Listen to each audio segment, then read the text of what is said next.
Welcome to this edition of the Underdog podcast. I'm your host, Gary London.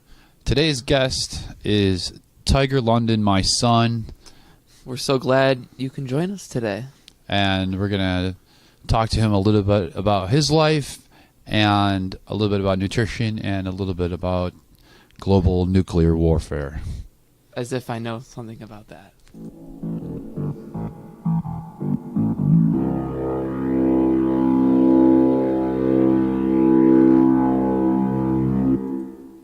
Okay, I got to ask you off the bat. Okay, we had this plan to have a unique background for this episode, so we pulled up Pepe the Frog, and for the life of me, I don't exactly know what the meaning of Pepe the Frog is, but I just know that it's going to create some controversy. No, it's my favorite meme. People that think Pepe the Frog is a hate crime, it's just the stupidest thing. I don't even understand the story really behind about how Pepe the Frog became like hate speech, but it's my favorite meme. I had to have it. What does that have to do with hate crime? It had something to do with hate speech because people kept like making Pepe like KKK, making Pepe into Hitler and stuff, making Pepe into ISIS. People taking advantage of their free speech too much. So people just labeled Pepe as hate speech. At least I believe so. If someone can correct me if I'm wrong, then I don't claim to be a Pepe expert. But it's really just people trolling. Yes. It's completely harmless. So I don't understand. Okay. So I shouldn't worry about having Pepe the Frog? I wouldn't worry about it. Okay. But it's a little odd on the Underdog podcast. I thought it'd be funny. I prefer a nice warm setting to contrast the messed up, well, I guess I can swear on the internet, the really fucked up weather we have outside. We're going to get demonetized. It really does not matter. We're going to get demonetized. So like, there goes our endorsements. I'm pretty sure you need to get like over like 2,000 views to start monetizing a video. But hey, you never know. We're so close. We're 1,800 views away. Did you say 2,000? I believe so. That's all? I think so. Huh? You're not gonna get you're gonna get like the low end ads. I tell you what, if you get to 1,000, that's a pretty good number. Maybe this will be your big break. Maybe I will be your big break. 500, you're still. I mean, that's not viral. Not quite yet. No. That means you got like every single person in your small town to watch your video. Yeah, that's true. It's like everybody in East Otto. Yeah. If you notice that sometimes I turn my head a certain way, like sometimes I look, you can actually see yourself in the monitor over here, and sometimes I turn my head like this because I think I look like I have more hair. So self-conscious. And then if I turn this way, I've actually looked towards you, and I look over there, I'm like, oh man, that's my bad side. So if you see me turn my head this way, you know why. Good to know. Okay, well, that's not why we're here. Your name, of course, Tiger. Is that your real name? That's my first question. Yes, 100%. I ask this every freaking time I meet someone new. I have to. It's just like, is that a real name? Is that your real name? Or is that a nickname? Seriously, what's your real name? And I was like, no, my real name's Kelvin. And then they're like, oh, okay. And I'm like, no, it's Tiger, you idiot. They like Calvin. They're like, oh, good, Calvin's on our team. People don't deal with weird well. Like, they just are incapable of understanding it. Even if they try to, they can't do it. So you like to embrace weird? I love to embrace weird. Do you? In any way, shape, or form. Because we're all weird, but yeah, I don't think people really want to hear about just very non-specific subjects. I think let's get into the meat and potatoes of really why I wanted to have you on my podcast. All right. Well, first of all, that's a whole nother issue, is whether this is actually a podcast or not, because I like to refer to it as sometimes I call it a radio podcast, and it's video at this point, and we're not actually broadcasting as audio at all, which is technically, according to my Uncle Richard, what a real podcast is. But I like to think of Underdog internet show. But the only reason, you want to know the real reason I'm calling this a podcast is because of Joe Rogan has that T-shirt that says "Do you podcast" on it. Do you even podcast? So, I just, I'm hoping that I'm just throwing my I don't generally I don't like podcasts because so many people do them. I feel like it's like kind of like cryptocurrencies. It's such an overblown market. Like I can't wrap my head around it. Well, there's a market though. There is. Well, I mean, even guys that have small time podcasts are getting lots of views. A much more lucrative or listens or whatever way to make money on the internet right now would be like Twitch streaming, which is basically the same thing except you just live stream. People watch it and they could pay you through the app or whatever it is. Well, if we could live stream, we would be doing that right now. But that's a whole different. You ever tried Twitch? Well, I'm just saying that we tried live streaming on YouTube, and it was too slow to be able to handle the bandwidth or whatever. Maybe you should look into it. I hear it's very lucrative. I like lucrative. I mean, doing things for fun is great, but if you could get paid, that's nice. But the warm fire, we got to just mention real quick. It's really, really snowy out there. Hella snowy. This morning, you get the call in the morning, and you're like 2-hour delay, and you're like, then you look out the door, and you're like, not happening. Yeah. So then you get that call right when you're supposed to be getting ready, that the school's closed and the kids are rejoicing, and I mean half of you were rejoicing, and the other half were just like, oh, back to bed. I wanted to go, to be honest. Like I like hanging out with my friends. I don't do much at school. Mm-hmm. Typical life of a senior. Yeah. Right. But anyway, so we got a snow day, and that makes you want to be beside a nice fire, which we built right here in our virtual studio. Very warm and cozy. So stay warm out there. Hopefully you're not in a ditch in your car. If you're in a ditch listening to this podcast, you have YouTube on your phone. So more power to you. And I hope you get out of that ditch. So we got Tiger London on our show today, and Tiger's field of expertise is a couple things. I would say that what Tiger knows best. Let's go back to the beginning. What got you? Tiger wants to be in the military. I am in the military. It's not that I want to be. I'm already enlisted. I've been enlisted in the Army National Guard for about 5 months. 5 months, but you're still in high school. Yes. So you're in the Army. Technically, Tiger's in the Army. I'm already serving my contract. And you're getting paid. I'm getting paid to work out and train, but you haven't gone through basic training yet. Yes, every month. So it's basically like the cool thing about the Guard is once you join, you're immediately it's like basically what you're gonna be doing throughout your Guard career. You'll be going to RSP, which is a recruit sustainment program, which basically they get everybody that just joined that hasn't gone to basic. They go to a drill every single month in a specific location, and you basically do the same stuff that a unit would be doing at that drill. It's kind of more broad information. Basically, like all the stuff you're gonna learn at basic training, and you spend the night. It's a 2 days. It's like a day and a half thing. You gotta do your PT. You gotta get a certain score, or you'll get a warning. You get so many warnings, you get a pay cut, or you got to do your paternity test. No. You just got to do your PT, the Army physical training test. I couldn't spit that out. Paternity test. We still they're changing it. It's gonna be a different PT test in like a year or two. They're gonna have a different paternity test.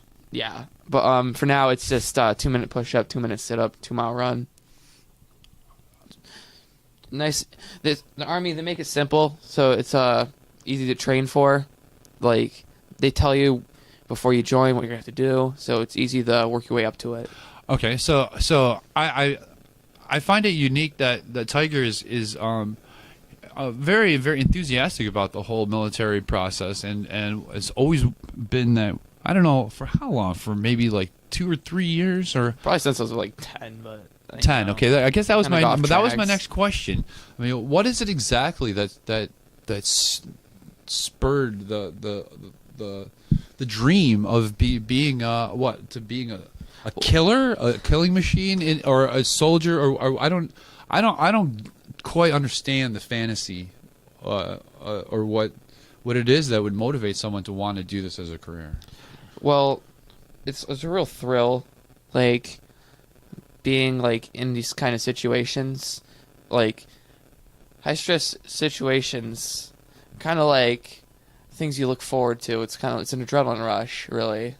I mean, I don't want to make it sound like that's the only reason. There's a shit ton of benefits to joining the military. Like they certainly give you incentive. Okay, this sounds like some stuff that you've been thinking about lately, but what was it when you were 10? I was that guy that got it, the whole thing going. Was it maybe the way that you were brought up that maybe it fit into something like that, or probably this discipline that I mean, I feel like I'm a good parent. I mean, obviously, I'm your dad. Sucking your own dick over there. Yeah. I like to do that, right? But I'm just curious. I mean, that's what I'm asking. Probably Airsoft, to be honest. I love playing Airsoft. And you've always loved guns too, right? I love being around guns. I love everything to do with guns. And video games, perhaps? Not necessarily. Movies, to be like more like, to be honest, like it kind of got me more into it. Yeah. Seeing movies, it's kind of like propaganda. I'm basically brainwashed, I guess. So the way that they glorify soldiers in movies, or just in society, soldiers are very glorified. It's very respectable. Do you like the hero myth that goes along maybe with being a soldier? Definitely. The way that people look up to soldiers as heroes. Yeah. You know, you like that side of it. Mm-hmm. So you've had it's basically being a superhero. Had an interest in maybe law enforcement when you're done with the military career or something like that. Well, the cool thing about the National Guard over like other branches is you can you get to come home after basic training. You can as long as you show up to your unit's drill each month, you can stay home. Yeah. And that they give you so many benefits to go to college. They pay you to go to college. Yeah. And you could choose like any state level college you really want. You can get depending on your MOS, you can get like your student loans paid off up to like $50,000, which basically is like free money. They throw money at you. So that's great. Have you thought at all about how this might affect the rest of your family? Putting yourself at risk, and I'm sure they'd want the best for me, and this is the best for me. Have you really thought deeply about this? Yes, I have. How it might affect certain people in your family, if something. You gotta let go sometime. And but okay, I'm out there in a gang or out in a meth house. So you get this idea that you want to be in the military when you're 10, and so what are some of the things that you start to do to work towards that? Work out a lot. You gotta start building mental toughness. Build up that mental barrier, being able to deal with high amounts of stress and being able to fight through it. Like if you're a little bitch, you're not gonna last 10 seconds. Like you get screamed at a lot. Just slowly, you gotta really work slowly up to it, up to like doing PT or getting yelled at and stuff. Just you gotta learn to like it. You gotta teach yourself that this will only last for so long, and the payoff will be worth it. Okay, worth your time. Okay, well, I mean, how old were you? Would you say that you started to work towards this goal? Probably about like freshman year, so that's 14. And you're because I saw my 3 years ago. Yeah, I saw myself, and it really made me sad what I had like got into. Like I looked terrible in the mirror and everything. My performance wasn't where I wanted to be. I wasn't mentally strong, and back then I wanted to be a SEAL, and I'm like, I gotta start changing shit. So, started working out every day, and eating right. Just with my one goal in mind. And every time I would like get down on myself or like pig out or something, just back in my mind, would a SEAL do this? No, he wouldn't. And I was just trying to build up the SEAL mentality in my head of working towards a goal in mind, and it brought me to where I am now, already enlisted, and proud of myself. I'm glad that you brought up the whole wanting to be a SEAL thing. That I know that was a goal of yours for a while, and I'm thinking about YouTube. I'm thinking about the internet too while you're talking to me about all this, and thinking how valuable just Google, YouTube has been. They have everything you're ever going to need along this journey. So as you decided to improve your physique, and as you decided to improve your nutrition, the internet was a very valuable tool for information about your diet and very specific workout regimens for specific things, and how you started counting calories, and you even found role models too, right? Yeah, the internet is a great place for information, but you got to be really careful out there because there's a lot of false information. There's so many conflicting, especially like with health and nutrition, and things have changed a lot too. Bodybuilding. Think about the nutrition pyramid that we were all taught is now completely upside down the other way. I would actually disagree with that about like saturated fats and things, about like them causing heart disease. I do believe that diets high in saturated fat and cholesterol will give you heart disease. Yes. I happen to disagree with all these people on like going through ketosis or like carnivore diets, and that just believe they can eat fat all day and eat cholesterol all day and be perfectly fine.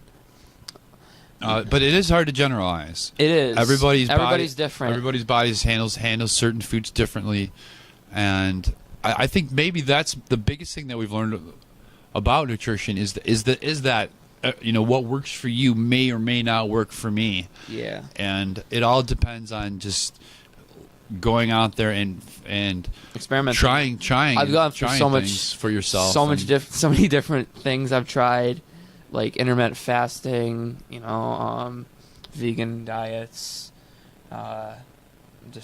ketosis. I've tried so many things, so many different training styles for like bodybuilding and all those kind of things. So I've just found what works for me, and it's really easy. Like the spectrum, people make it overcomplicated, like with training and stuff. It's really simple. I can tell you. Just if you want to lose weight, run more, eat less. You want to put on weight, run less, eat more. Just you want to put on a lot of muscle, eat a lot, eat a ton of protein. You can, if you go on Google, you can find like a macro calculator, and they'll tell you exactly what you need to eat. Like, it's really that simple. And in a general sense, though, you're talking about very specific things. But generally, though, from what I found, because you're an athlete, I'm not an athlete. I'm a musician, and I play an athlete on TV. Yeah. I'm a weekend warrior type athlete, but I would say that for the most part, that when you walk into a store like Walmart, that what you find is, especially from hanging out with you, what I've learned is that about 90% of that stuff is just pure crap. Exactly. And that they hide the good stuff, and it's quite a bit more expensive. For the most part, stay away from sugar. Stay away from, for me at least, this is what. But like I said, it's all everyone's different. So this is what worked for me. Stay away from sugar. Stay away from processed food. Stay away from stuff that has got unneeded filler, and just try to eat stuff that's natural as much as possible. Like Yeah, whether Whole Foods. whether it's apples or oranges or bananas, which is about the only fruit that I eat or can handle. But it's better than not eating it at all. So I'm eating a lot of that, and I like it. And so I'm not getting the sugar from the soda pop anymore. And when I eat a banana, it's like a treat. It's like, oh my gosh, this is exactly what I needed. My blood sugar's low, and I needed something to pick me up. And isn't that the way it's supposed to be? I mean, we start out as babies. We eat this bland baby food, and then something happens, and so these kids are worked up to Pepsi before they're even age 5 or 6. And this is the way I was brought up, and it's the way that 95% of most households do it, and it's not good. Yeah. So I think maybe that's the biggest message here that I brought you onto the podcast for, was to kind of convey that, is that for the most part that it's not complicated, but it can be if you like those, like the ketogenic diet or whatever you were saying. Yeah.